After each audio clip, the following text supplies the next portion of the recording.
We're back, Dasha Jennison with Red Rock Pastel Society of Nevada. Thank you for watching us live, and thank you everyone who is going to watch us in replay. We have Don Emerson today joining us, and we're going to visit her beautiful studio. This is my studio. I'm going to enter the door and show you what's inside. It's a beautiful day here in Central Oregon. And this is a studio that my husband built out of logs. It has a lot of counter space and room to photograph, room to print. Here's my press, my pastels.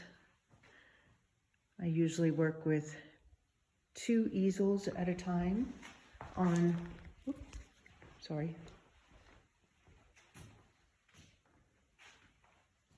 I have a place for wet and dry materials. Hi, Don. We did it. Okay. Yes, we did it. Awesome, awesome, awesome. Thank you for having us in your studio. How are you today? I'm fine. How are you? You said it's windy there. It's windy here too. So we'll hope we stay connected.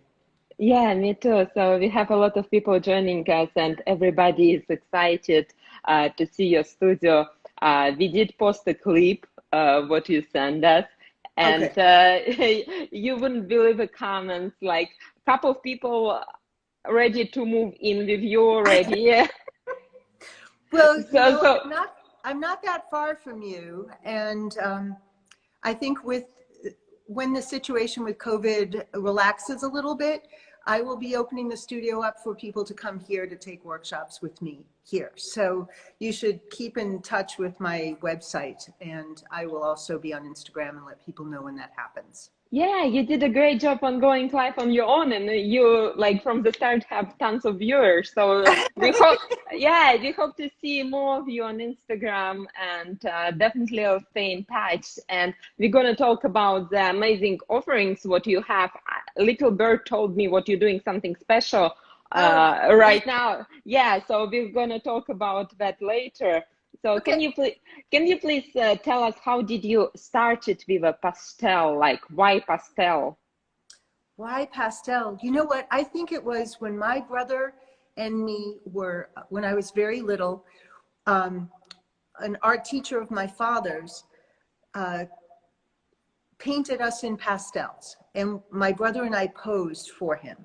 And I remember, this is back in New England, right? Many thousands of years ago. And we walked up these very old steps in this very old building. And when I walked into his studio, I can still smell, you know, the smell like an art studio smells. And he had these beautiful wooden drawers filled with pastels. And when I found pastels, it was, gosh, I don't even know how. I think I just discovered them.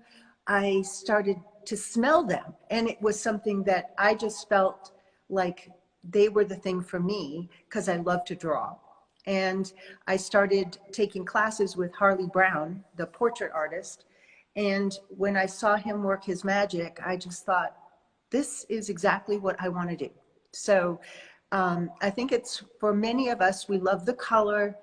We love the immediacy of it. You don't have to wait for it to dry. You know, it's very forgiving. And it's a lot like charcoal, but with color. So I think it started very early on, but it has probably about 35 years ago, I started it again. And I just realized that was the best material for me. Oh my gosh.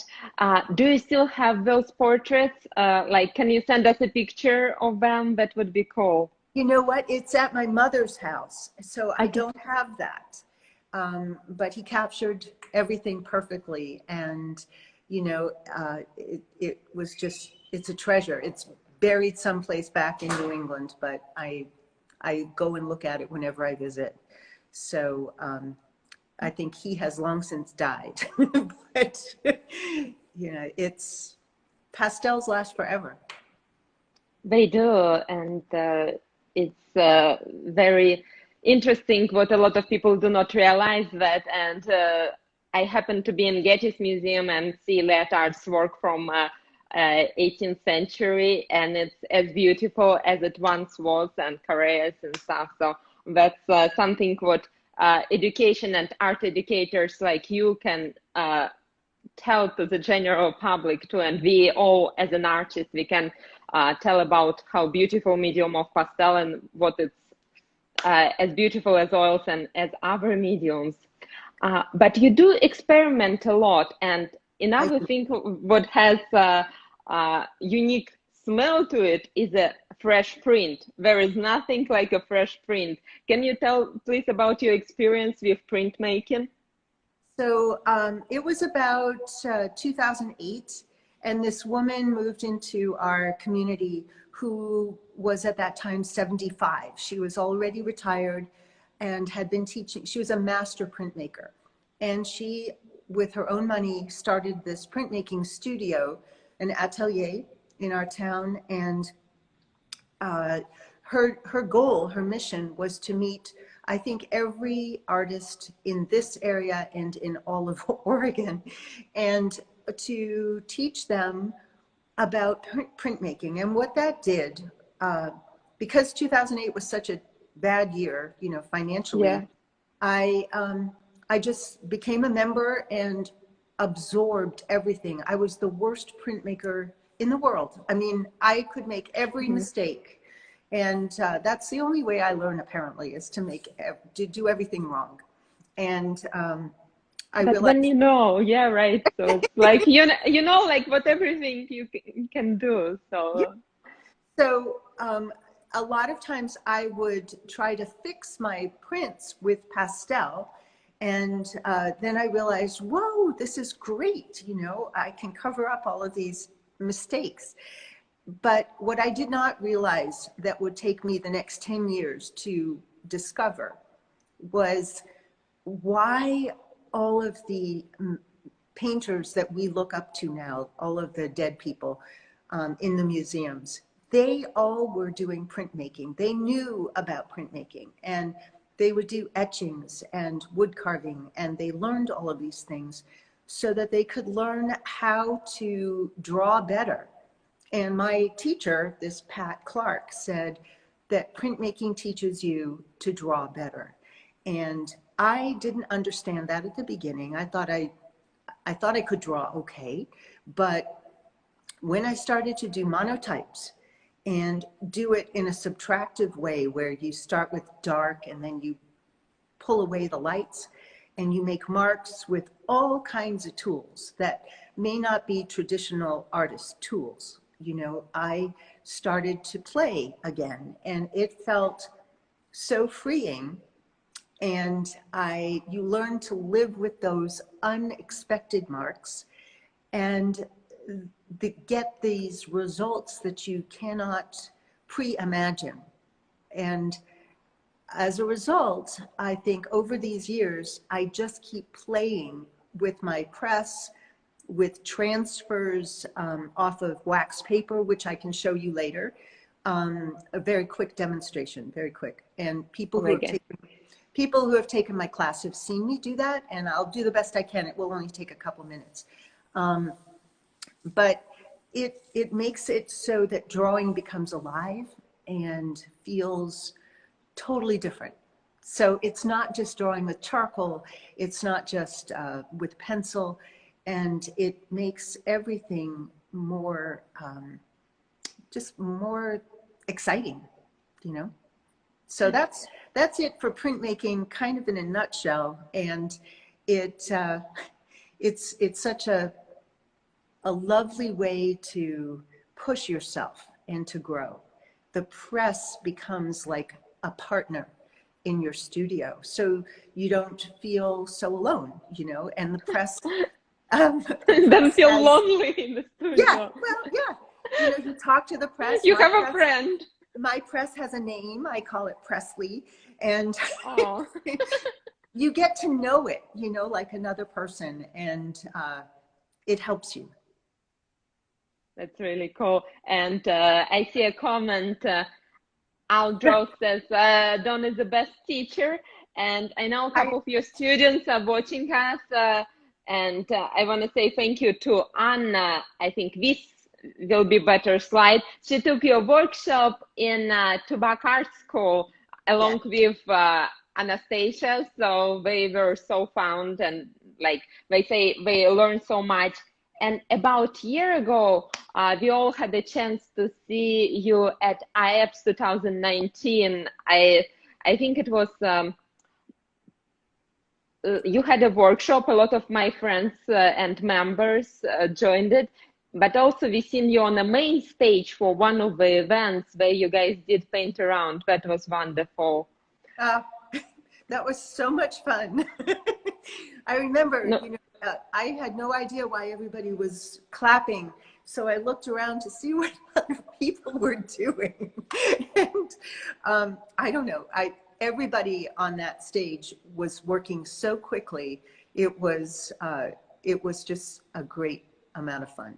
So I hope one day that maybe next year that, you know, IAPS will be able to be IAPS like we knew. So hopefully the code won't change everything.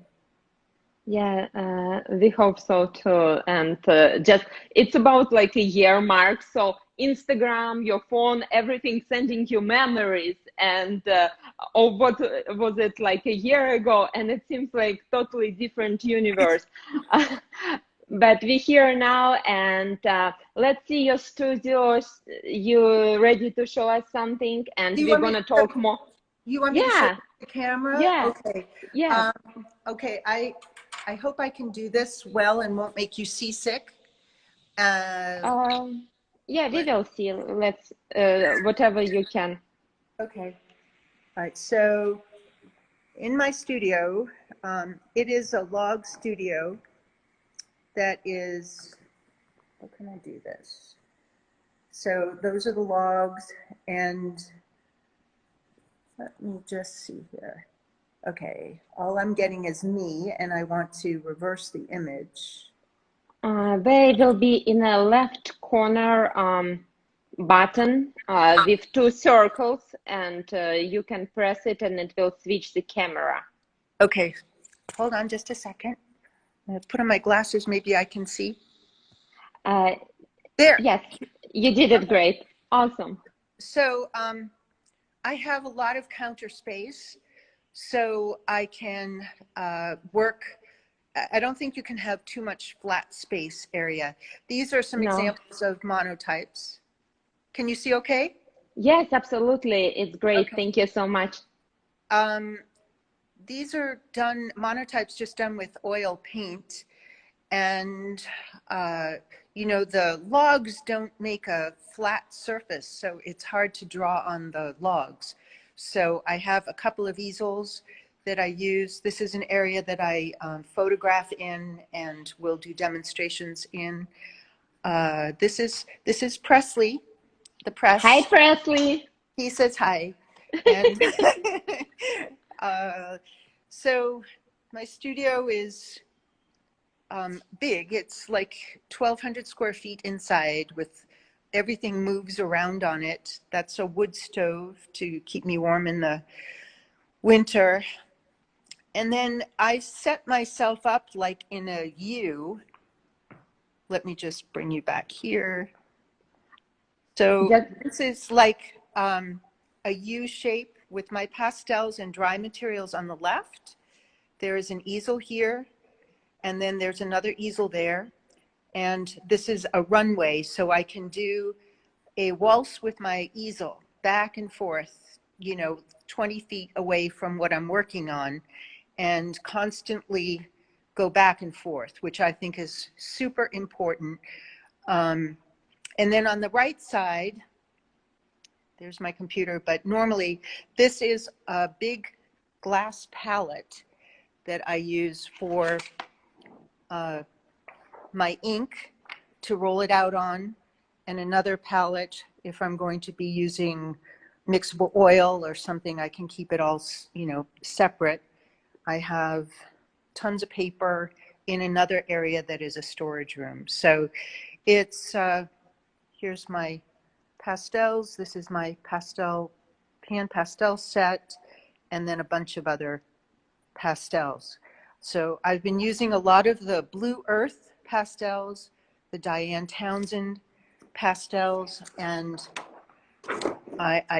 one more thing, this is probably the best thing I did, was to have all of these cabinets the same. So inside, I can pull out an entire drawer. All of my equipment is in drawers within this cabinet, sorry. Wow. So if I run out, I go get more. And it's hard to run out. My husband started to make a lot of pastels for me when I was first working with pastels, and we have all the pigments as well. So, you know, I feel like you cannot have enough storage space or enough flat area to place your work and keep things. All of the frames are in a separate storage area, which is behind that door. And then if I'm preparing for a show, I lay things out like this, and just, you know, all of my photo references are behind other doors. So sorry, I'm going a little too fast for you, but anyway, that's the studio. And Wow. it's, I should just show you one more thing, which is the view. The view is not bad. The view is out the window. There's our garden. That's Smith Rock State Park. And that's just a half-mile away. It's a beautiful, cloudy, windy day, very cool. And I get to watch the goat and the donkey, who are sleeping right now. That's it. So Thank you so much for the tour. You're very This was welcome. wonderful. It's I hope that people can come and visit eventually, and that we'll have fun. If I disappear offline, like if you wouldn't see Dasha Jamison or Red Rock online for next like few hours, just know I may be on my way to Oregon. Like I will wear a mask, and I've been self-isolating for a long time. So just if I'll disappear. Right. You can even, I think you can even take a train here. So, you know, I definitely will visit. Yeah. Expect visitors. Okay, that sounds fine. Do you want I me had to go ahead? No, you go ahead. No, you ask your question. I had a comment before about your book, Pastel Innovations. Yeah. And the person who commented said, "What it's a wonderful book, and it's been translated in Russian too, Экспериментальная pastel, and people just share what it has so much information, and you can use it to learn pastel and mixed media techniques." Can you please tell about your inspiration for this book, and like how did you decide to put it together, and like how it became what it is? Yeah, I realized when I was looking for books that there are a very few number of pastel exercise books. Bill Creevy and Doug Dawson, you know, have some wonderful books out. Well, they each have one book on pastels, but as I was teaching, I found that there were so many things that, you know, people could just play with, and I wanted them to allow themselves not to just feel like they had to create a perfect image, a perfect painting, but to allow themselves to play. And because I used to teach children of all ages, they were the ones who taught me, you know, just get back to drawing, get back to getting dirty and having fun with the thing. And so that's how the book evolved, was people were seeming to enjoy the process of playing. And I thought maybe I can have a book that offers them a sequence of approaches to new ways of drawing and new ways of thinking about pastel as a liquid medium, just like pigment in a stick, you know. So that's how it evolved. And it was after the printmaking and my mind realizing that one thing led to another thing, led to another thing. So using non-traditional tools like a brayer to draw with, that ended up, you know, again with pastel, I'll show you that, but putting pastel on top of that, doing other things. And I wanted to try and figure out if there was a way to convey that once you start playing, you evolve your play. You become your own teacher, you know, and the world of textures becomes much richer. You think about rubbings, you know, you think about how can I steal that texture off of that tree? Or, and it makes you kind of get outside and just involve yourself in the process of drawing more so that it becomes a beautiful way to spend your time. Basically, you stay out of trouble. Exactly, like painting, playing, it's a good place to keep your hands and mind occupied. You was going to show us something, so please do. Yeah, I'm going to show you something that anybody can do at home, and with just a couple of materials. So bear with me while I try to set this thing up, and then just yell at me if you can't see certain things. Okay, I'm going to go put on my glasses. I'll be right back. Just a quick reminder, I'm Dasha Jamison with Red Rock Pastel Society of Nevada. We have Dawn Emerson joining us today. She's gonna demonstrate us something beautiful. Stay with us, and here it is. Okay, so what you'll need is some water mixable oil. You will need a brayer. This is a brayer that has water mixable oil on it. And what I'm going to do is take a piece of, Thank you. This is wax paper, like you will use in your kitchen. For baking? You just roll on. Do you buy brayer on Amazon, or like you need to go to the art store? You know what? You can go to a craft store.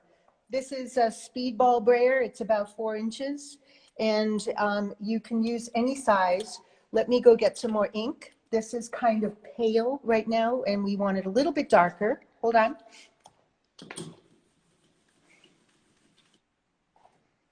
Okay, there. Okay. I don't want it to be really globby, and you can use any color that you want, but I'm just using the black right now. And I want to show you, I mean, I could make this bigger, but I'm just going to do a very small example. Excuse my face here. I'm going to take one of the pan pastels, and so watch how I do this. Okay, this is the applicator I use, and I use the flat side of it, and I rub it onto the pan pastel, and I'm just going to put a little bit down here. It's a beautiful color, and the paper that I'm using is a printmaking paper, but it's very smooth. You can go use other colors as well if you want to. They blend like watercolor. Okay. And they're very, very forgiving. You can erase them. You can do anything you want to. Now I'm going to take that piece of wax paper with the water mixable ink, and I'm going to put it right ink side on top of that. Okay, so the pastel is underneath, the wax paper with the ink or with the paint is on top of this. And if I have a reference, excuse my head, like the bird. Oh, let me show you the reference. It's a bird. Okay. Bird, bird, bird. Bird, bird, bird. Yeah. Okay, there we go. I need another piece of tape. I tried would to. pass you one, but I'm far away. That's okay. Do I need to lower this maybe a little bit, or are we okay? You can see what I'm I doing. think I'd be fine. Yeah, thank you. All right, so some of you know about blind contour drawing, and what I'm going to do, this is a tool that is an embossing tool. It has one end that is flat and one end that is pointed with a round tip on it so that you can get different marks. So I just want to show you, I know you can't see anything that's really happening, but I am using this like a piece of carbon paper. You see that? Whoop. Yeah. So you make these marks. The beauty of this is that it's sticking to the pastel, right? And just give me a second here and I will get the bird. It's going, because I'm standing off at an angle, I now am switching the side of this and I'm getting a wider mark. See that? Yeah, that's awesome. So with one, I know it looks like it has a big hooked beak. I'll fix that in a minute.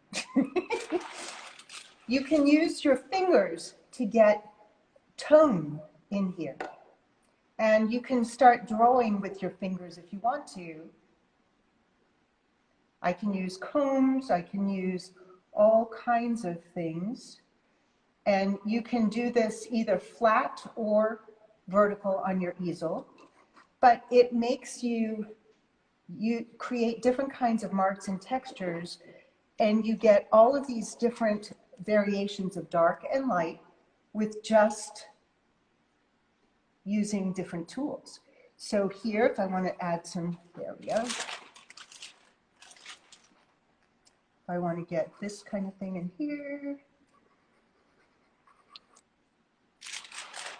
That's so fun to watch. All right, now, without even, I could keep adding more of this. Maybe I'll add just a couple more strokes so you can see the face coming out here. And then I can put the tree in here. Da, da, da, da, da. I wish we could see you because that's something like why everyone needs to visit your demo. Well, I will do this many times. I don't have to make it perfect. Each time you draw it, it's going to be more information in my body and in my memory about how it works. And so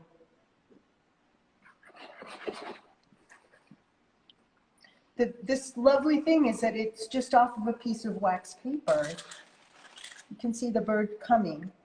And if I want to add other, I don't have to wait for anything to dry. I can just go back in with pastel. Wow. So I'm probably, excuse my head again. I can also use regular pastel sticks, of course, but those are over there and I don't want to waste time getting in your way. These are just so quick and easy to do, and it will teach you how to be freer with your lines and how to make more various lines and patterns and textures, and you learn that you don't have to describe absolutely everything. So that's the demo. Wow. A round of applause, and you guys can press hearts if you want to. So in the bottom of the screen. I had a question while you was demonstrating. Where did you get your reference material? So with birds like that are birds of prey, we have the High Desert Museum here, and they have a photographer. So I pay him for the rights to use his imagery. For my horses and buffalo and pretty much everything else I do, I use my own references. And it's just with these birds, I don't have, you know, a high power telescopic lens that's going to give me perfect pictures. And part of the issue is I don't want necessarily an injured bird that may be at a rehab place, because their wings will be drooped and the anatomy won't be accurate. So when you have a place that specifically has birds of prey that are healthy and anatomically correct, that is hard to get photographs from. So I will pay him whatever, you know, I can afford to, and you can get them online as well, but it's, you pay for the privilege of using somebody else's because they've done a lot of work to get those images. Thank you so much for answering this question. Sure. And your horses are beautiful. And like you have a series of them. How did you fall in love with them? There is a story too. With the horses? Yeah. As a child, I never rode a horse. And it wasn't until I was much older and we moved out to the West and I saw a trainer. He was actually using these horses called Friesians, which are what you see in the upper screen. They were magical, and they were what they call at liberty. They were like dancing to the music, and it was this beautiful Spanish music, and the horses themselves were all stallions, and I was just mesmerized, and I found myself crying looking at these beautiful horses. It took me months to get up the courage to call them, the people who owned the horses, and say, could I come out to your farm and take some pictures of the horses? And seriously, I was so intimidated. And at that time, it was before digital, so that tells you how long ago this was. And I tried to photograph the black horses in the middle of the day because that's when she said I could It come will out. be hard. Yeah, it was so hard. And, but it was such a wonderful experience. And honestly, eventually I did take some lessons, but I didn't really want to ride the horses. I wanted to feel like a horse. And so it's more the enjoyment of like, oh, can you imagine how it must feel to have four legs and be that horizontal and to see the world they do and to, you know, just move like that. So it's more connecting with the physicality and the dance of the horse and the movement that I am interested in. But then, of course, I had to learn more about the anatomy of the horse and all of that, which took years. And so, you know, it's a long process, but in the end, you put it into your muscle memory, you put it into your lifetime of experience behind your art, and that's what makes it worth doing. Thank you so much, Don. That is beautiful story. And I think for a second I heard Spanish music, and now I don't think I'll be able to look at your horses without hearing that and imagining them dance. Almost felt like a centaur for a second too, but it's not about me. If somebody is just starting with pastels, drawing, what advice can you give to beginners, emerging artists? I guess I would say draw every day and try and start out with a simple set of good quality hard pastels, like new pastels, for example, and maybe another set that you can afford. And I use, you know, something that's softer, a softer pastel. And read as much as you can, study as much as you can, go out and paint from life, and just draw every day. And seek out people that draw the way you would love to learn to draw. And don't be afraid of failing. You know, this doesn't give you instant success, but if you fall in love with it, just keep going, and it's fun. You don't have to spend money on expensive materials like papers that are sanded and all of that stuff. You can just start even with what I just showed you, you know, using pan pastels and water mixable oil, and then gradually build up your repertoire. So hopefully the book and some of the videos that I've done will give you a place to start. And many other people, I'm sure, have wonderful online courses that you can take. But eventually you learn to find your own way, and you will you'll be the one who decides when you're finished.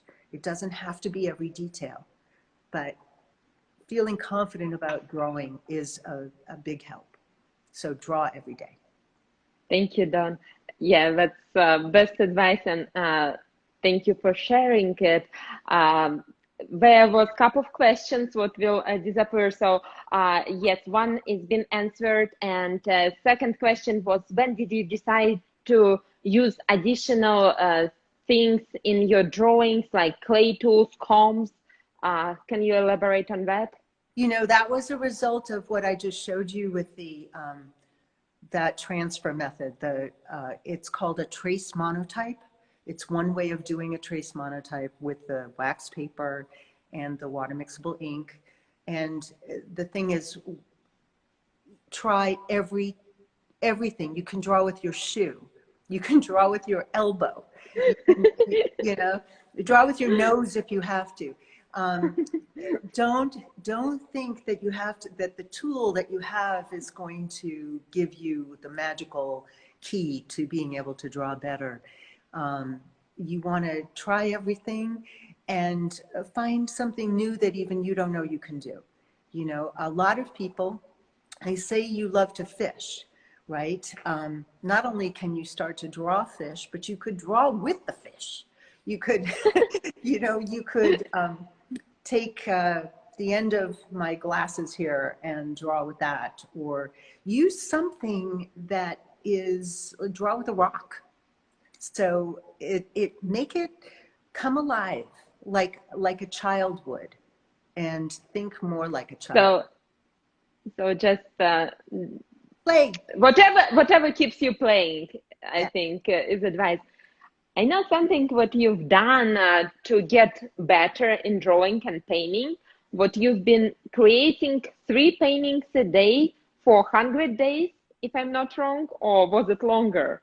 It was longer. It was 3 paintings. This was many years ago, 3 paintings a day for a year.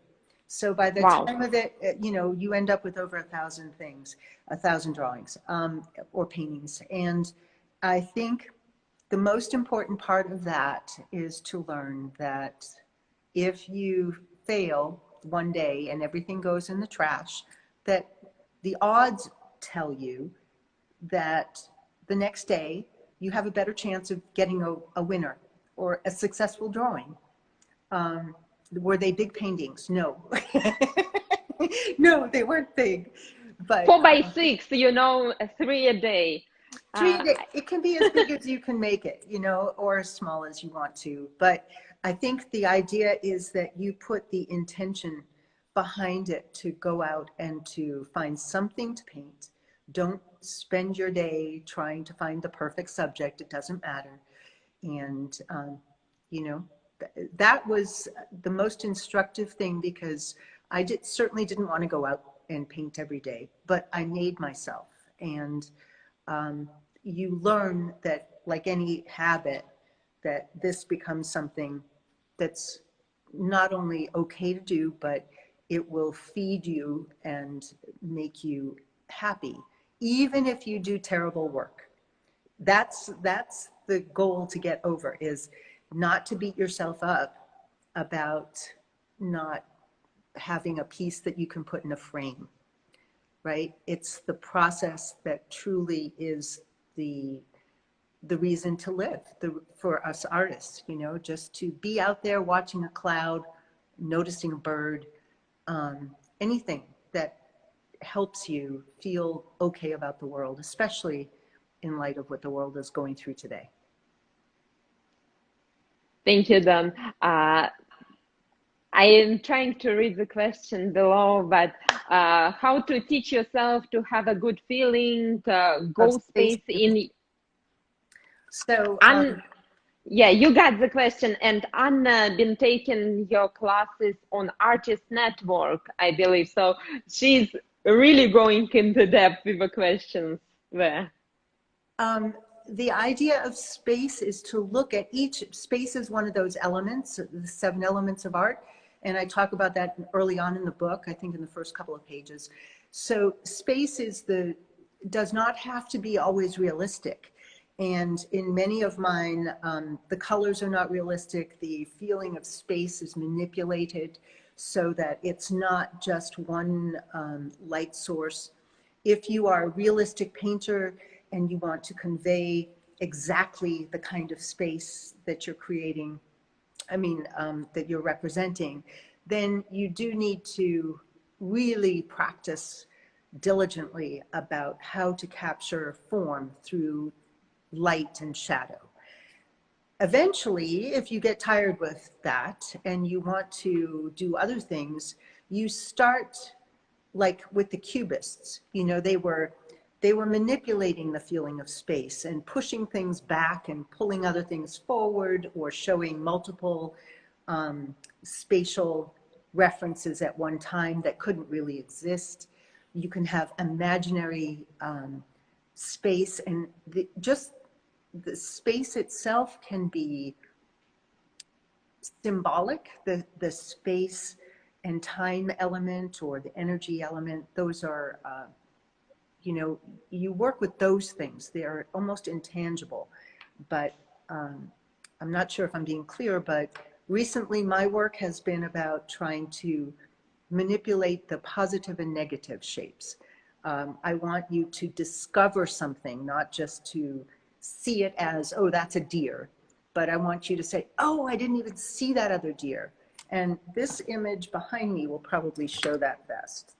That's one. Let's see, how can I get that? Yeah. Well, I don't know why I can't move the camera. It's on a stand, but okay, not working. But no, yeah. Thank you. I think you explained it beautifully, and your work does illustrate that. Thank you so much. Have a question about how long you need to work to get your style of painting, like to get your own style of painting. So everybody can like walk in a gallery. That's a Don Emerson picture. Well, first of all, I want to say that sometimes I can't recognize my own work. I mean, don't be afraid if more than one personality comes out. Art is very expressive emotionally, and we all have different moods. And for me, I've gone through lots of different approaches. Now I think it's probably just the marks, you know, that leave my trace, that show, oh yeah, maybe Don Emerson was here. It's always a surprise to me that people say, oh yeah, that looks like your work, you know, even though it's done in a completely different medium. So it takes years. At least, like I said, I make every mistake possible, right? And if you're going to do that, you have to feel lost a lot of the time, like, I don't know what I'm doing. And that is okay. You can wander around in the desert for as long as it's going to take, until one day you realize, oh, this makes sense. But being lost, for me anyway, was not a happy place to be. But I knew that I kept learning, and I knew that there was more to it. So for some people, life is a straight line. For other people, it's a bunch of twisty curves. And I'm more the twisty curve, like Yeah, there was no straight line. No, it makes it fun. It makes you human, I guess. Oh, So you not woke up one day, okay, I'm gonna write a book and create 3 paintings, and we go all gonna go to IFSPSA, and I'm gonna be a pastel master circle. So it's not like and that. I'm not in the pastel master circle. I want to make that clear. I wish I was. Um, so, but I'm not there either. well, But you know, again, when it's 2000 came, I stopped entering a lot of shows because I really wanted to learn printmaking, and I wanted to experiment without the separation between, okay, I'm doing this for the pastel world and I'm doing this for me. And I just thought, no, I'm just going to keep going here. And, you know, I will be entering more of these shows and stuff because I think it's such a joy. Your online show was beautiful. And thank you. I watched Richard's, you know, review of it and his interpretation of why, well, his explanation of how he chose things was really lovely. So in He many ways, did a great job. you did a great job. And when I judge a show, I always give my feedback about how I made my decisions, but realize that a judge, it's only that judge's viewpoint. And Yes, exactly. in, And we're all humans. yeah, in the end, you want to be able to say, whatever anybody thinks, I'm okay with what I just did, you know, or I learned from this painting.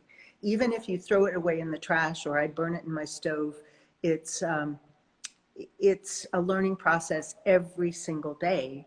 And if it isn't, then you're not pushing yourself or not taking enough risks. If everything comes out perfectly, it's mean you kind of like found your comfort zone and you're just staying in your lane, you know? Yeah, you're almost afraid to change it, right? Because Yeah, if you've done it right one time, like why change? Just recreate exactly. that beautiful experience. I will read a comment. Your book is one of the most inspirational art books I have ever read. Thank you so much. From Julia from London, I believe. Wow, thank you. Thank you so much. I am so pleased that people are enjoying the book.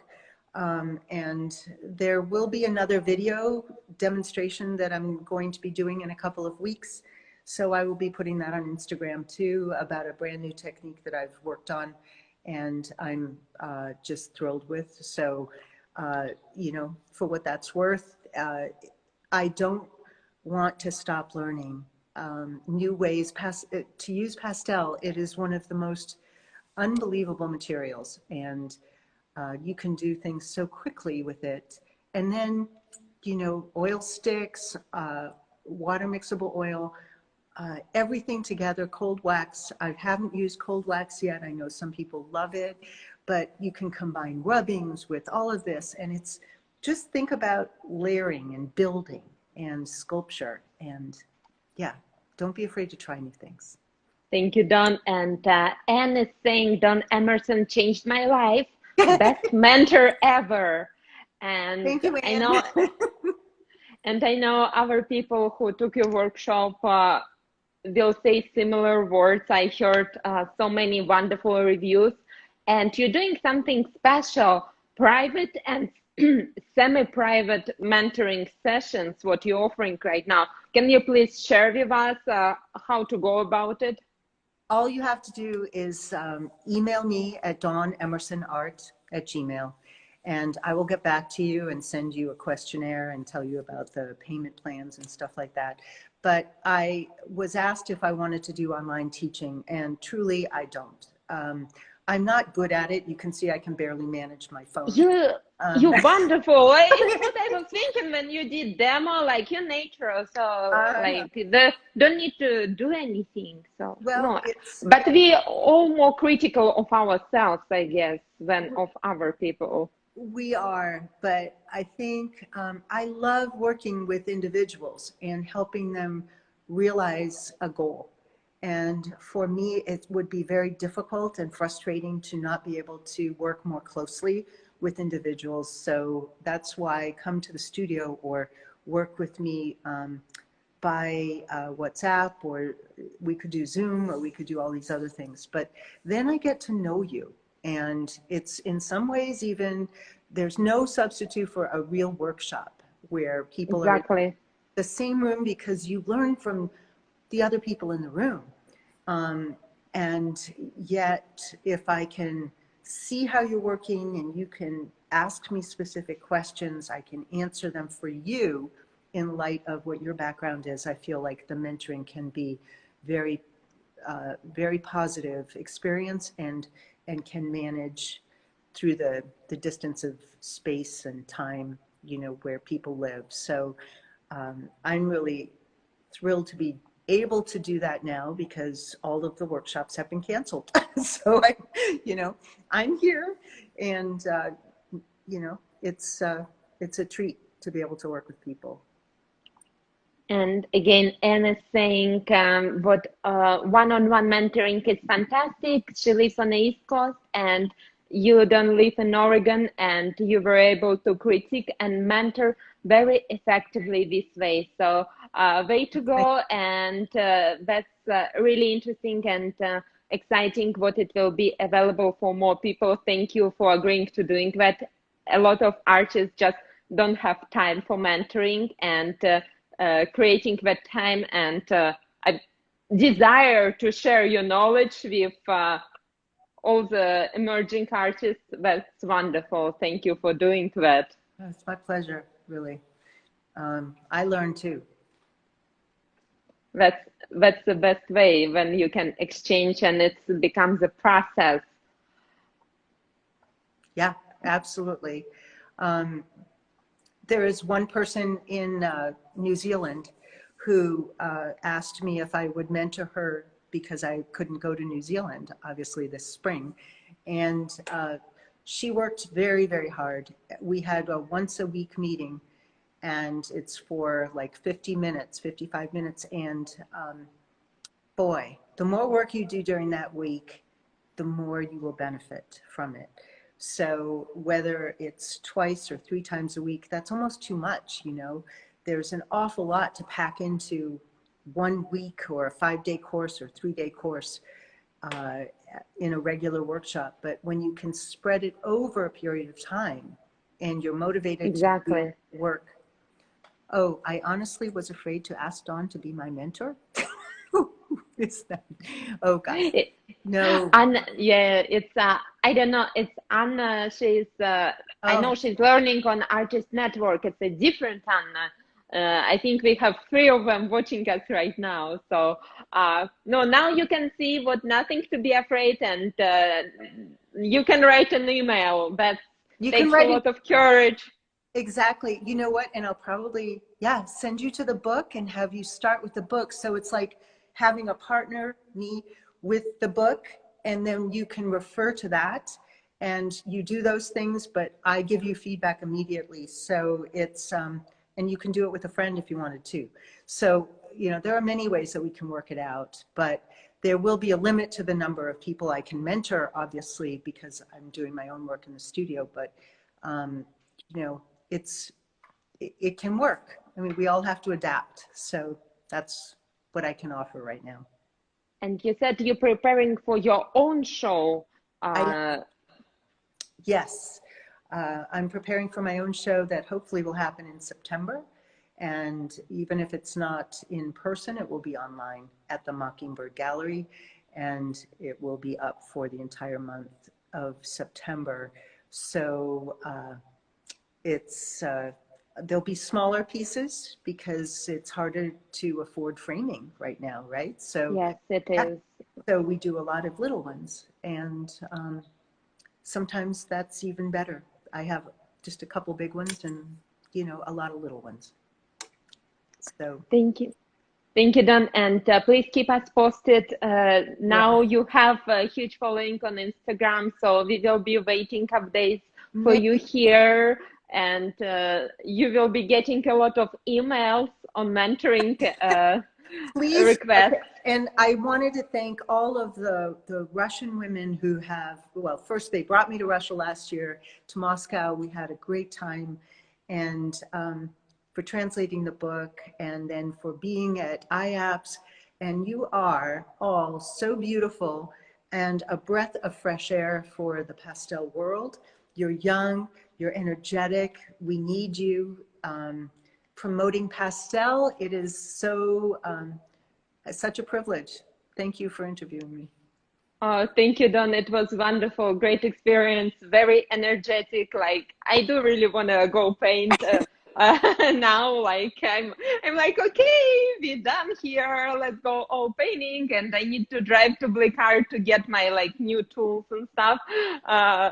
So that's exciting, and that's what you want, and that's what you get like from human interactions with mentor, even it's by Zoom or on Instagram Live right now. It's all energy of the people what we interact with, and thank you for sharing that positivity in the ways you can.